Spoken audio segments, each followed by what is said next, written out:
In the summer of 1914, Europe rushed toward war like a landslide no one could stop. Young men from Britain, France, Germany, and beyond signed up eagerly, thinking it would all be over by Christmas.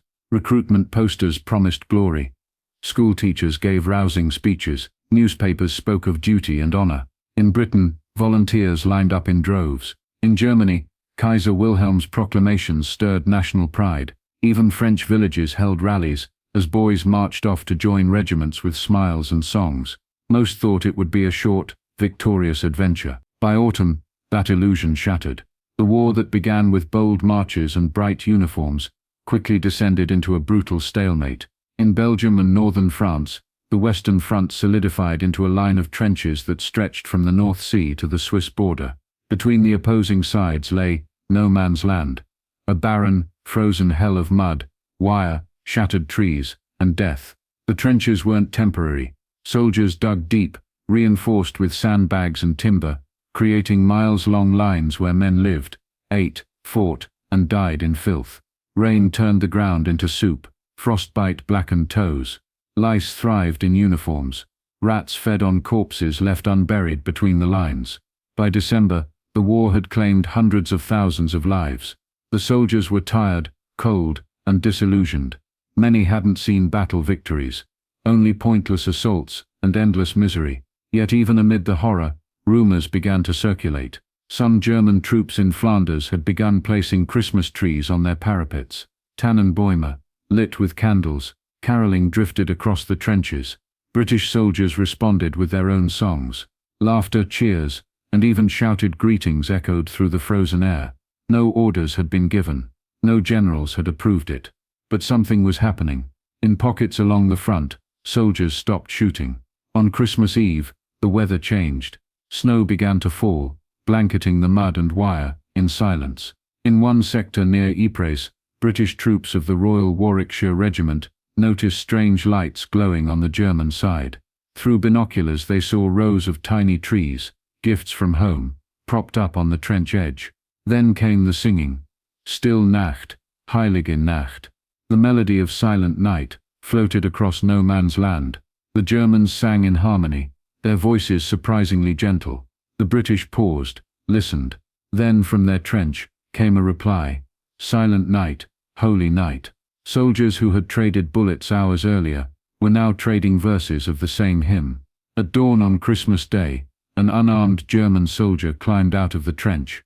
British rifles readied, but no shots were fired. The man held up a small sign, "You no shoot, we no shoot." And for the first time in months, peace. More soldiers emerged. Hands were raised. Some waved white handkerchiefs. A few British soldiers climbed out cautiously. Then more joined. They met in the middle, cautiously. Then with growing confidence. They shook hands. Some exchanged cigarettes and chocolate. A British private traded a tin of corned beef for a German belt buckle. Another offered a copy of the Times, in exchange for a bottle of schnapps. They laughed. They gestured. They posed for photographs, holding each other's arms. They were the same age. They spoke different languages, but many shared the same expressions. Weariness, longing, relief. Some had been barbers or bakers or clerks before the war. Now they were simply humans, taking a break from being enemies. One German soldier pulled out a harmonica and played tunes that drew a small crowd. A British corporal tried to teach a German how to play rugby using an empty helmet. A soldier from Saxony showed photos of his wife and 2 daughters to a British private, who did the same. Stories from that day would ripple through history. A German officer offering a cigar to his English counterpart. A British chaplain reading a joint prayer aloud in Latin. 2 men, one from Lancashire and one from Bavaria, standing side by side, as if they had known each other for years. But most famously, they played football. The ball was made of old rags, or maybe it was a real one, scrounged from a nearby camp. Accounts differ, but the game happened. Boots for goalposts, snow for pitch. Germans on one side, British on the other. The score didn't matter. No one cared who won. For once there were cheers on the battlefield that had nothing to do with war. It wasn't just one truce. Across the Western Front, similar scenes played out. In some places, It lasted only a few hours. In others the peace held until New Year's. Not everyone approved. Commanders on both sides issued strict orders forbidding fraternization. Some sectors refused to join. One British officer called it a dangerous infection that might erode discipline. A German general raged when he heard of the scandal. But they were too late. For that brief moment, war paused. Humanity slipped through the cracks. And as night fell on Christmas Day, soldiers returned to their trenches, not with hatred, but with heavy hearts. Tomorrow, they knew, the war would continue. They might have to shoot the very men they had just shared tobacco and laughter with. But something had changed. Captain Arthur Dugan scribbled a letter by candlelight, the flame flickering as he paused to listen to the quiet beyond the trench. No gunfire, no whistles, no shouts, just the occasional soft sound of a laugh, or the crunch of snow under boots. "Dearest Helen," he wrote, "I don't know how to explain what happened today, but I must try. The Germans sang. Then we sang. Then we met. I shook hands with a man I may be ordered to kill tomorrow. It was the strangest and most beautiful thing I have seen in this war." Around him, others were writing their own accounts. Private James Miller from Liverpool described the moment a German soldier handed him a Christmas biscuit and said in broken English, "Tomorrow we fight, but today we eat." In another sector near Armentières, British and German soldiers stood in a circle, trying to translate one another's songs. A French-speaking Belgian taught both sides. "Il est né le divin enfant." One German soldier, a former opera tenor, sang so beautifully that the men from both trenches applauded and asked for another.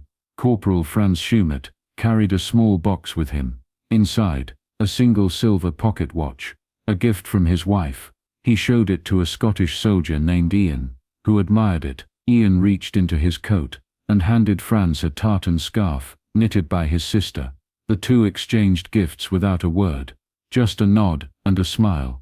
There were no orders to stop the war, no official truce had been signed. In many places, it wasn't even spoken aloud. It simply happened. The soldiers didn't ask permission. They simply followed a shared feeling. Enough. Just for one day, enough. Some commanding officers looked the other way, others joined. Lieutenant Charles Stockwell fired his pistol into the air at midnight and shouted, "Truce over." His men groaned. The Germans across the line laughed. Moments later, both sides resumed their posts. In a trench near Ploegsteert Wood, a British chaplain named Reverend Miles held a short service between the lines. Soldiers from both sides bowed their heads. They recited the Lord's Prayer together, some in English, others in German. For a few minutes they were not enemies, just men remembering those who would never come home. In one quiet corner of the front, a group of soldiers helped each other bury the dead. They carried bodies from no man's land, some bloated, frozen, unrecognizable. Germans and Brits lifted stretchers together, digging shallow graves in the snow-covered soil. A cross was raised. Someone whispered a psalm. There were tears. Some soldiers later wrote that it was the first time they cried since the war began, not from pain, but from the sudden realization that the enemy was just like them. But not everyone shared in the peace. Along some stretches of the line, machine guns still clicked, shells still fell. In places where artillery dominated, there was no singing, no trees, no football matches. Just another bitter freezing day in the trenches.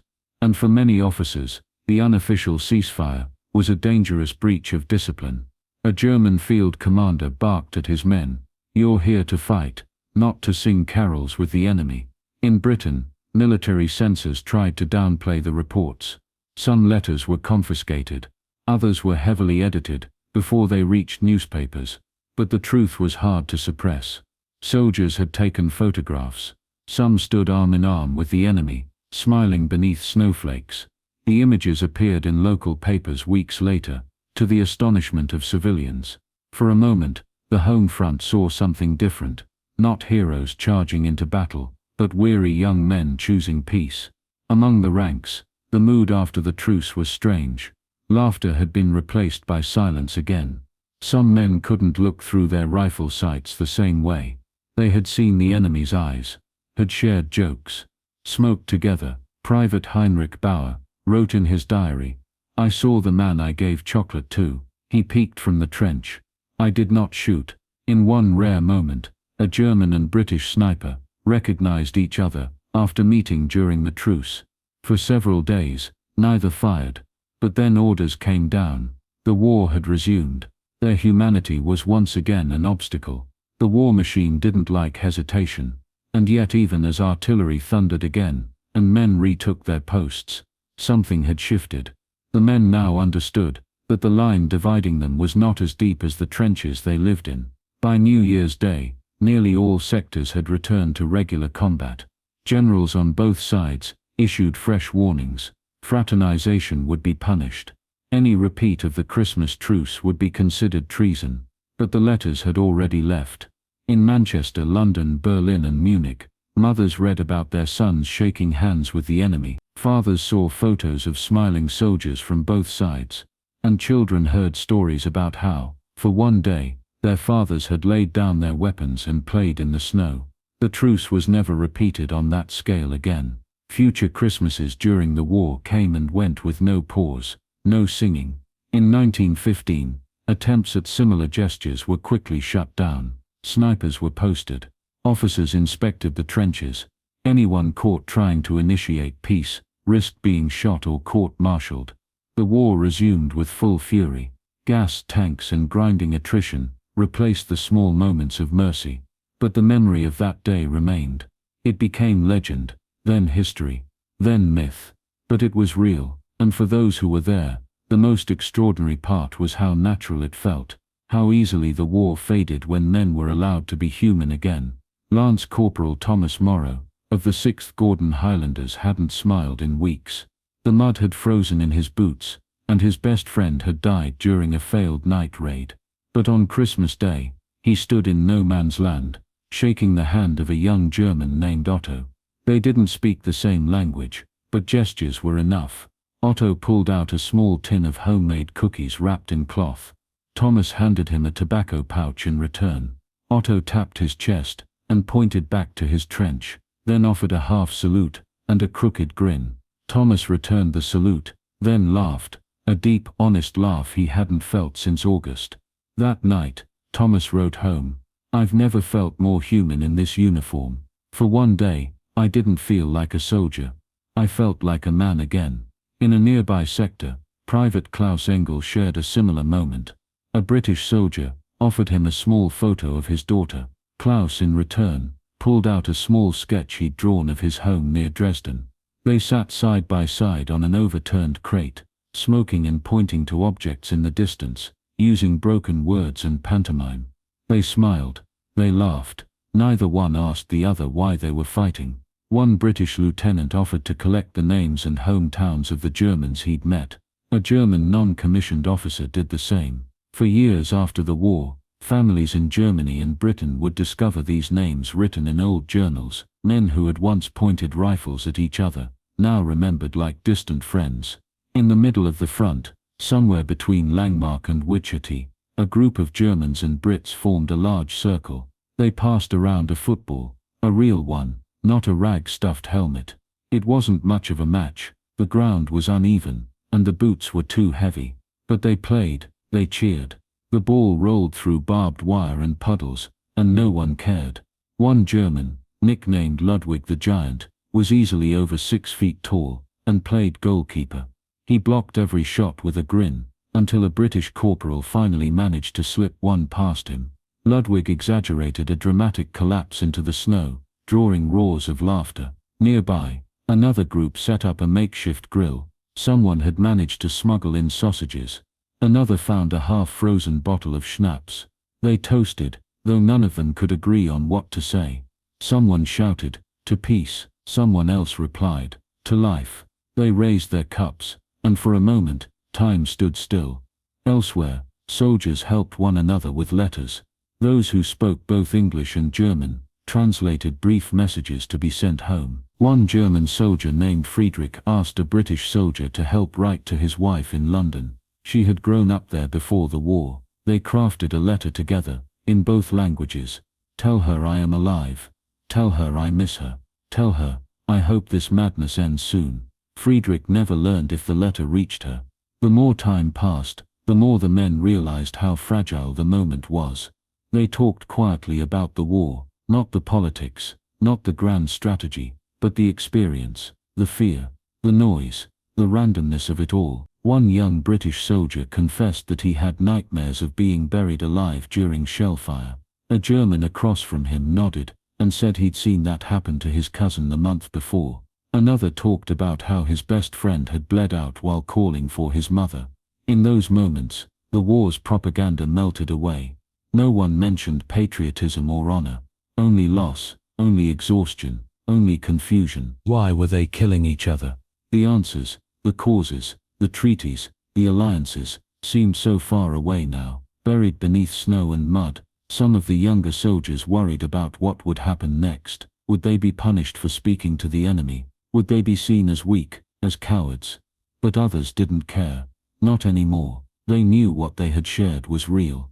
That for a few precious hours, they had stepped out of history's machinery, and into something older, older than flags or empires.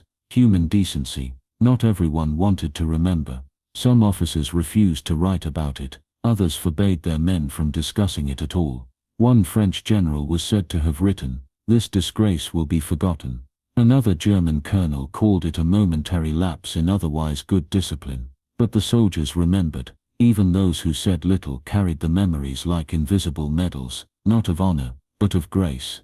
In one trench, a German soldier left behind a small wooden carving. He placed it on the parapet before leaving no man's land. It was shaped like a dove.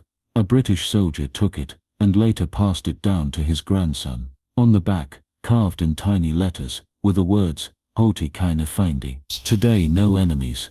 The following day, orders came. Men returned to their trenches, rifles were cleaned, helmets tightened, bayonets fixed. A German sniper took aim, and saw the man he'd shared tea with the day before. He hesitated, then lowered his weapon. Someone else fired first, and the war resumed. But something had shifted. A seed had been planted, not in governments or generals, but in the hearts of the ordinary. A reminder that even in the darkest night, light could still break. By early January 1915, the Christmas truce was fading into memory. The war machine was back in motion, its gears turning with relentless force. Soldiers once again picked up their rifles, and the trenches once again filled with the sounds of artillery, the crack of rifle fire, and the howl of gas. The brief shining moment of peace had slipped away like snow under the rising sun.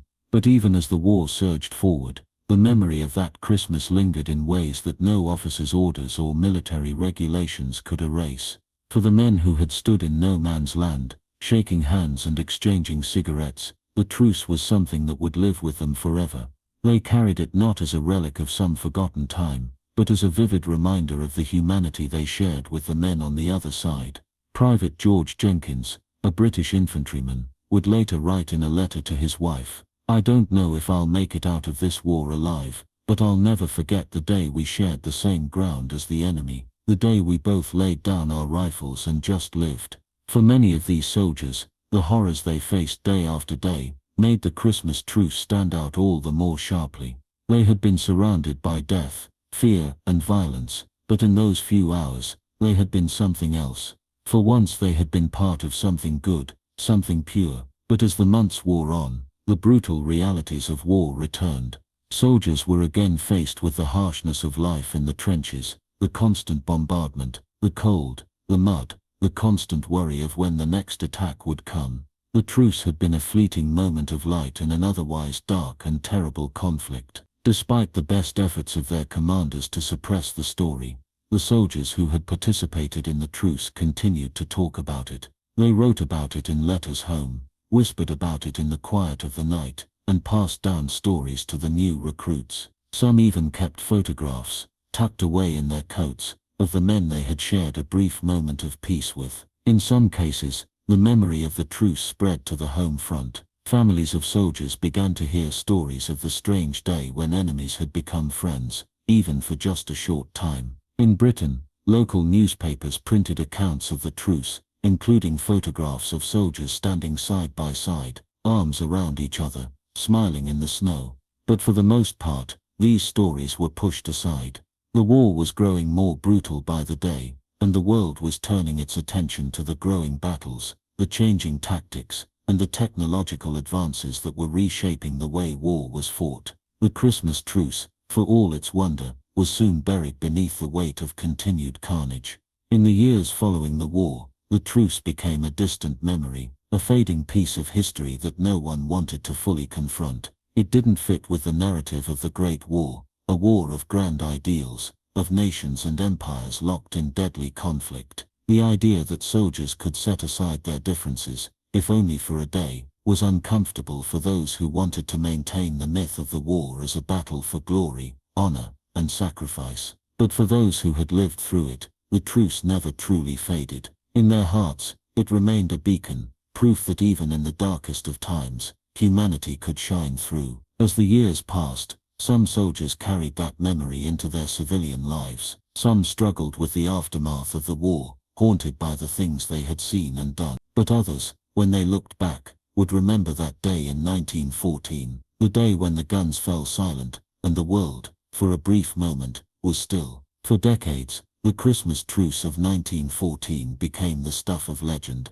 In the 1920s and 1930s, it was told as a story of hope, a small flicker of peace in an otherwise violent world. Some thought of it as a symbol of what could have been, a reminder of the possibility of reconciliation in the face of overwhelming odds. But the world would never be the same. The Great War had been only the beginning. In 1939, another war erupted across the globe, even larger and more destructive than the one before. And yet, the Christmas Truce continued to live on, passed down through generations as a symbol of what soldiers could do when they were allowed to be human first. By the time the Second World War began, many of the soldiers who had lived through the Christmas Truce were gone, either killed in the war, or simply too old to carry on the fight. But their story lived on, and for those who remembered, it was a reminder of what was lost when the world descended into violence once again. And so, the Christmas Truce of 1914 became a symbol, not only of a single day of peace,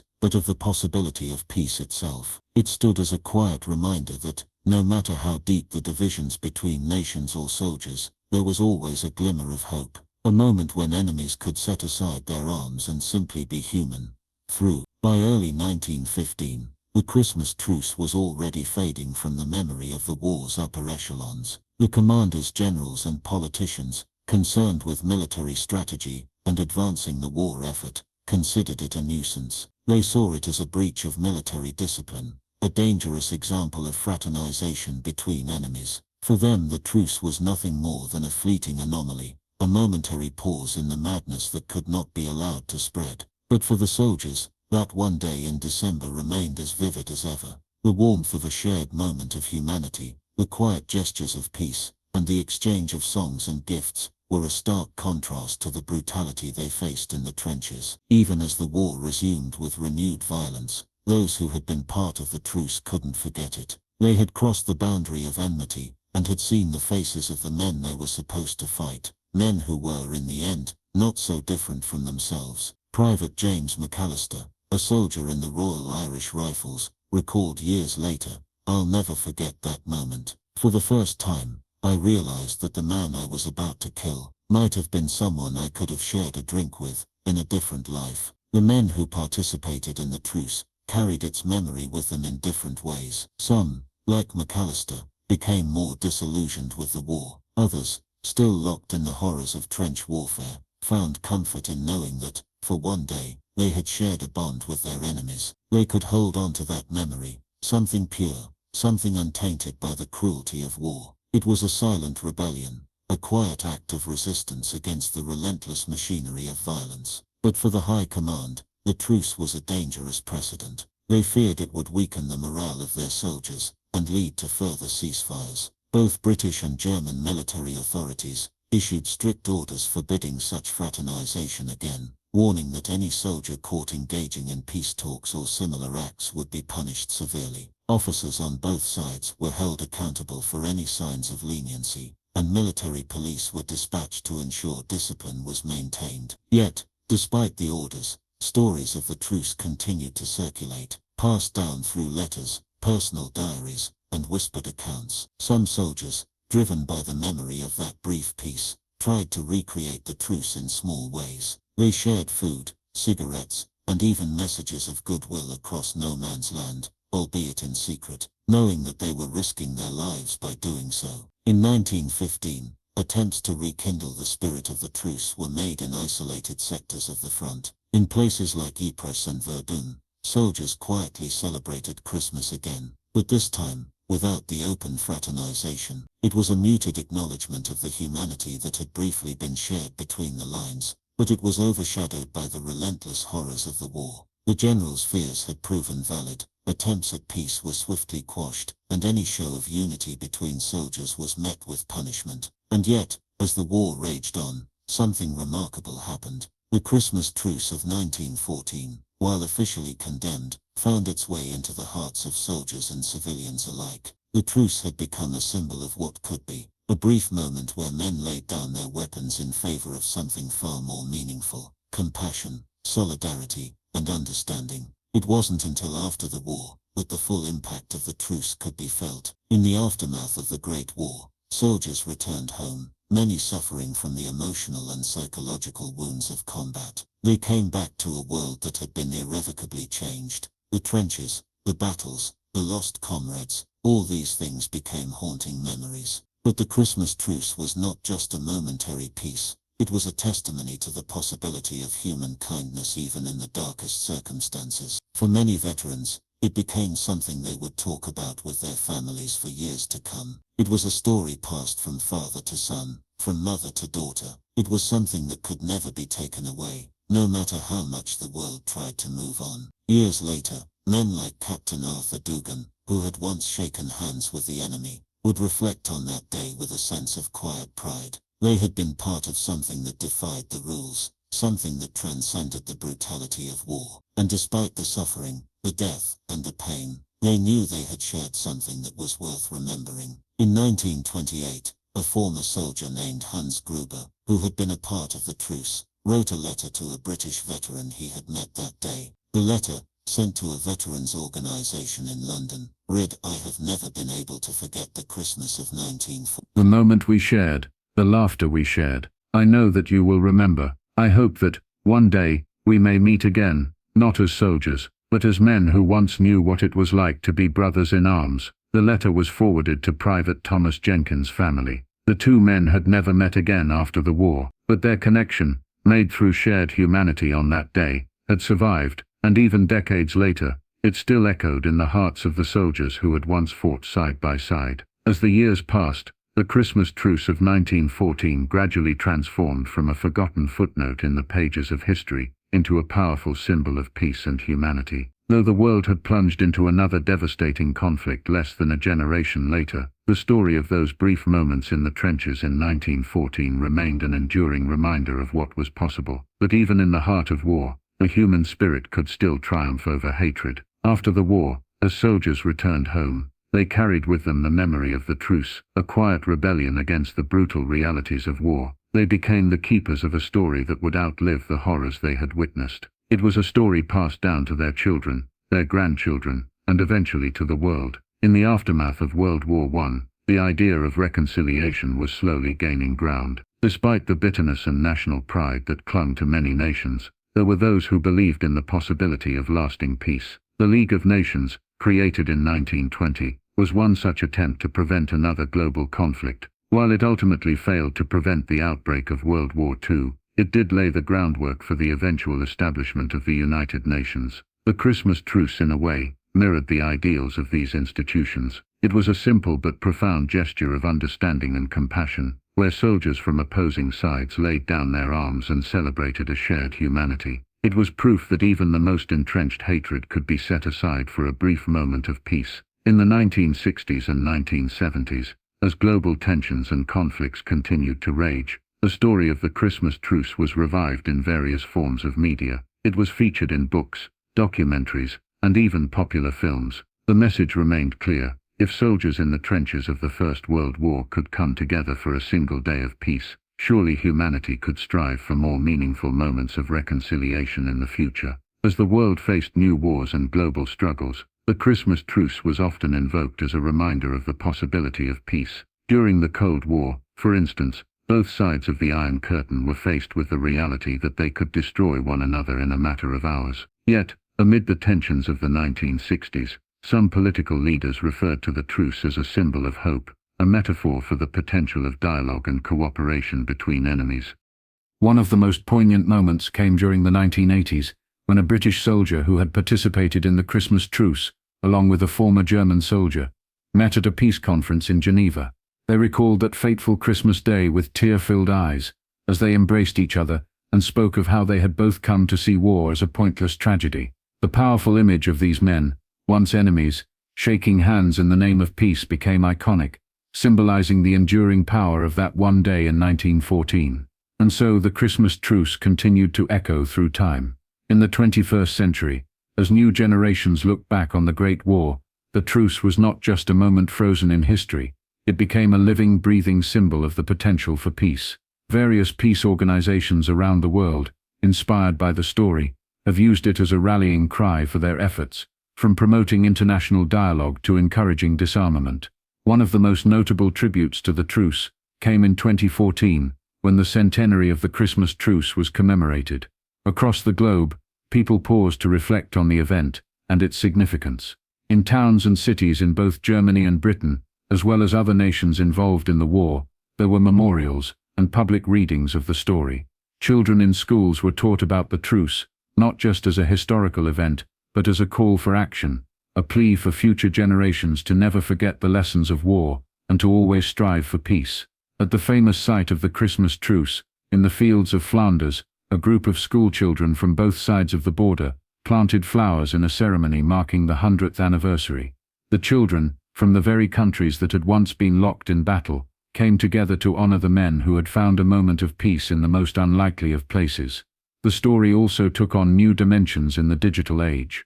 With the advent of the internet, the Christmas Truce became an enduring source of inspiration for millions of people worldwide. Social media platforms were filled with posts and images commemorating the truce, while online campaigns used it as a symbol for unity, urging people to put aside their differences, even if only for a moment, and focus on what they shared in common. Perhaps the most powerful testament to the legacy of the Christmas Truce is that it remains relevant today. In a world still rife with conflict, it serves as a reminder that even in the midst of the greatest enmity, human connection can break through. The Truce of 1914 didn't solve the world's problems, but it showed that peace, however fleeting, is possible when individuals choose to embrace their shared humanity. And so the Christmas Truce of 1914 lives on. It is not just a story of a brief ceasefire in the trenches of World War I. It is a story of how, for one day, men laid down their weapons and chose to be something more than soldiers. They chose to be human. In the end, it was a moment of peace that will never be forgotten.